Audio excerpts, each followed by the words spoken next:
tutorial, we're going to create the 3D file that Adobe Acrobat will understand. To do so, we'll start with our candy box in Maya. Now, I need to make sure I've got the plugin installed to generate a .obj. I'm going to go up to Windows, Settings and Preferences, and I'm going to click on Plugin Manager. Down at the bottom of that plugin window, in alphabetical order, you're going to see under the O's, obj export.bundle. Just check both those off and close it out. Now I'll get my Move tool, hitting W on the keyboard. I'm going to select the box. I'm going to go to File, Export Selection. And down below where the file types are, you should see that OBJ export plugin available.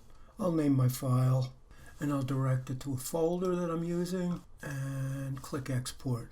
Now next we're going to be able to open that file up in Photoshop along with the texture that's on this candy box. So these are the two files we'll be opening in Photoshop. I'll start with the texture, and once that's open I'll go and open the .obj. I'm going to leave the default 11 by 8 and I'm leaving the resolution at 200 dpi. I'll just go ahead and click OK. The box appears inside of Photoshop, but there's no texture on it.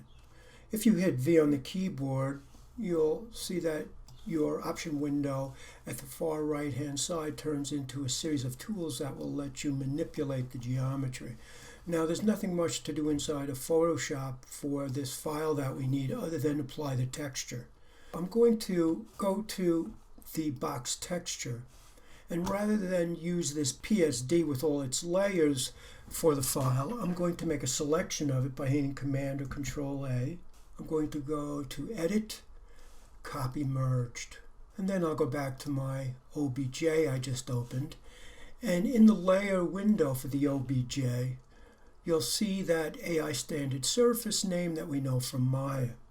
Now if we were to double click on that, the blank texture box comes up. Now I'll just paste it in, and when I save it and close it out, the texture now appears on my box. The angle, the lighting, etc. will be something we'll deal with once we import it into Adobe Acrobat. Now we simply have to export it as a U3D. To do that, I'll go to the top of the user interface to 3D, clicking on it, export 3D layer. And in there, where it says 3D file format, I'll change Collada DAE to U3D. Everything else will be left as is.